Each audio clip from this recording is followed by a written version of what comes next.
May buntag mga igsoon. Okay ra mo? Okay pa, Father, oy. O gani nagsimba kami kay magpasalamat sa Dios na buhi pa. Ana, no? Karindot ana, no? Mapasalamaton kanunay sa Dios sa kinabuhi nga iyang gipahulam kanato. Kay mabot ang panahon na bawion ra kini sa atong Ginoo.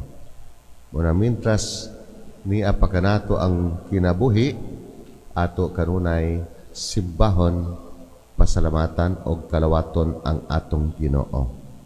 Amen. Mga igsoon, kining atong ebanghelyo nagsaysay matungod kang Levi, kobrador sa buhis, nga makasasala. Kaya kobrador sa buhis, mga tax collector, mga makasasala mana tungod sa kwarta. Mga branded sila na mga makasasala. O kani si Levi mo na si Mateo, ang ato ebanghelista. Gitawag sa Dios para musunod kaniya.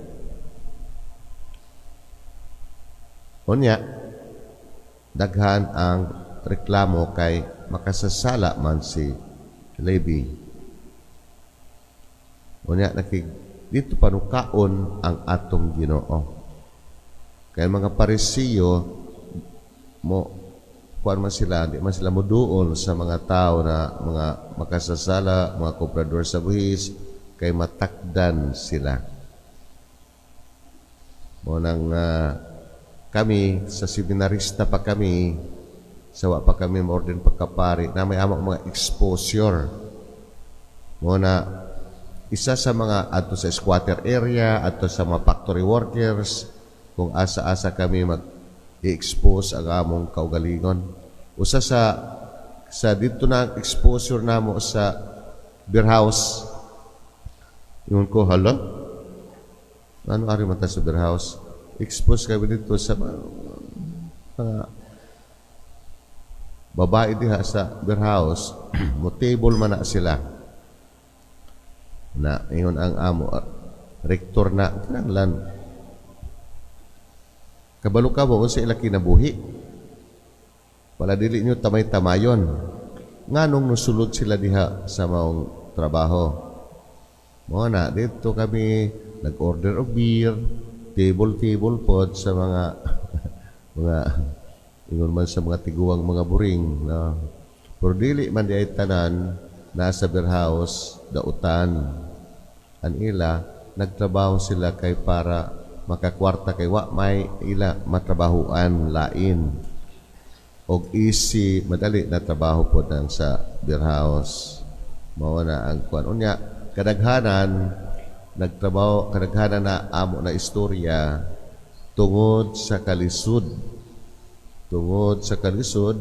ug walay ila matrabahuan lain kanara sa beer house. Marang makaluluoy baya pod sila. Ang mga tao tan-aw sa ila mga makasasala, tan-aw sa mga tao kay naa diha nagtrabaho, naa diha kahilayan mga igsoon.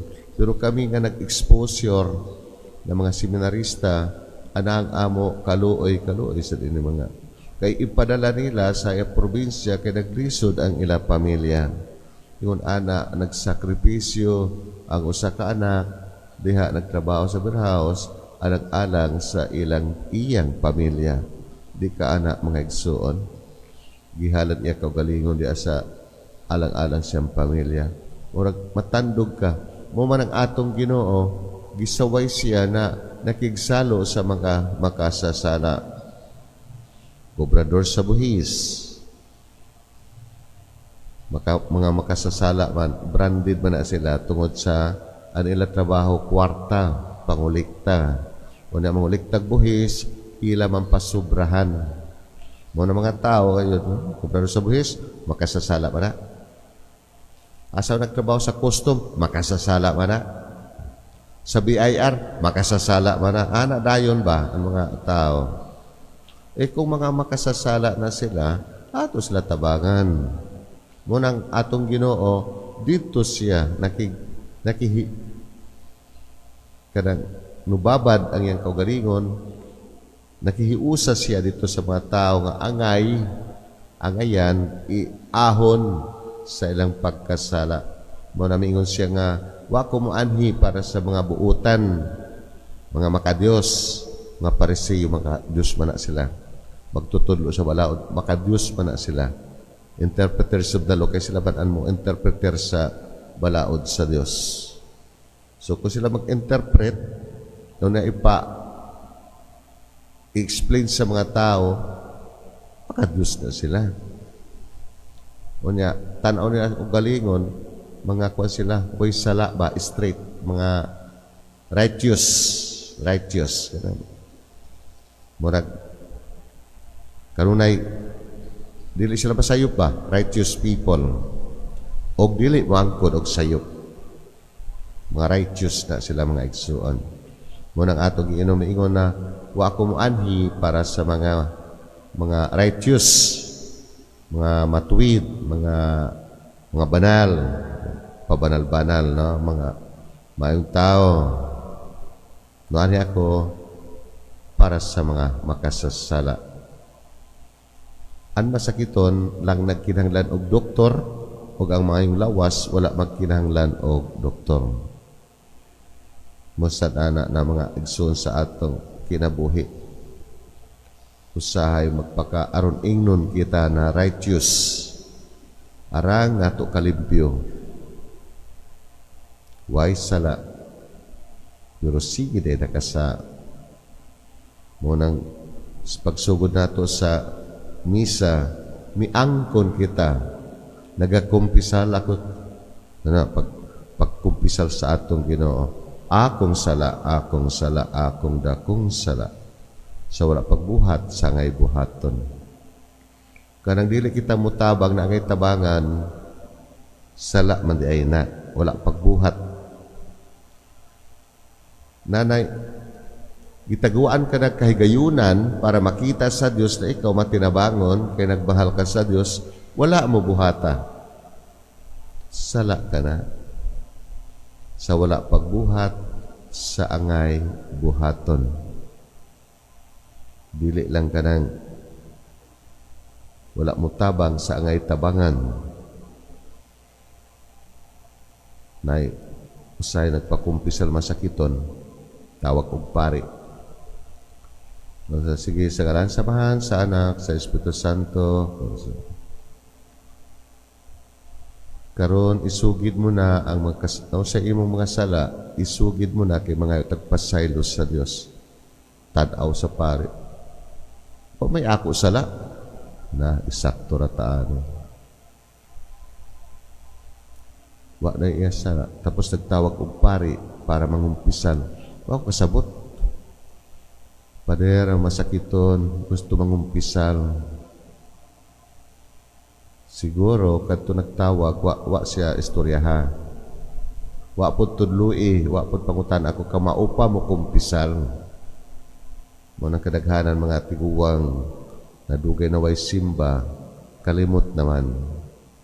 Siguro huna-huna niya kanang nakapatay, nangawat, mara siguro na iya huna-huna na wa man ko mangawat, wa man ko makapatay, way ako sala. Ana ra siguro ang iya huna-huna mga igsuon. Wa siya kabalo na daghan. Sa huna-huna pa lang daghan kita nahimo na sala.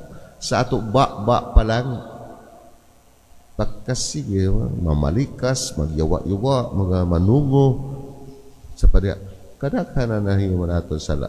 Sa huna-huna pa lang mga igsuon. Inadugangan pa sa ato ba. Mao na usahay kana sawayon kita mga Katoliko, sawayon kita ng laing relihiyon, kay daghan mga Katoliko naway alamag gayod sa atong relihiyon, ilabi na sa sakramento. Sige pahinumdum ato simbahan na sala man na mag-ipon-ipon mo kani na sakramento sa kasal kay para ihalad sa Dios ang maong ila paghigugmaay. Dawaton ang sakramento sa kasal. Gibilin ba ya na sa atong Ginoo kay mo na sulundo natong dawaton sa di pa mag-ipon, nag-ipon-ipon, pila na, nangapo na, hapit na mamatay, mo pamuhangyo magpakasal, usama na. Magpakasal kami, Padre, kahit malatyo na ako ba na, kano magpakasal, maayo pa iyo lawas. Na, wa man lang to ato, Padre, sa una-una. Anak kada mga nag-ipon-ipon, ang maginikanan po, di man po agnihon, na anak, bisa simple lang nakasal. Ayaw na mga handahan na din, kay magasto ko no, atubang na sa pari, nagkasal ya. Pwede na magkasal, way misa. Tapos yung kasal na, mga mo diya, kape mo diya sa, o sabi, gaston da ko ana. Ang importante na madawat ang sakramento. Magkadaghan nag-ipon-ipon, sige simba, sige kalawat, kunya nag-ipon-ipon, sa mga igsuon taon. Mo na nga, kadaghan nato sa kadaghan ng katoliko tuod, di na maatiman. Kapag sa panahon pa sa atong Ginoo, nanudlo ba yung atong Ginoo? Unsay maayong buhaton? Nagtutlo ba yung atong Ginoo Kristo may tungod sa gingharian sa Dios? Nagtutlo ba yung atong Ginoo Kristo? Unsa ang angay buhaton o unsa ang dili buhaton? Ang iyan ni Satanas, dili man ato na buhaton. Ang ato buhaton, ang iyas sa Ginoo. Pero, daghan ang mibuhat sa buhat ni Satanas. Kaya nag-enjoy sila ng kalibutan. Muna mga kalibutanon, mga igsuon, na usahay, dako na tentasyon nga moabot sa atong kinabuhi. Manindo kita palihok,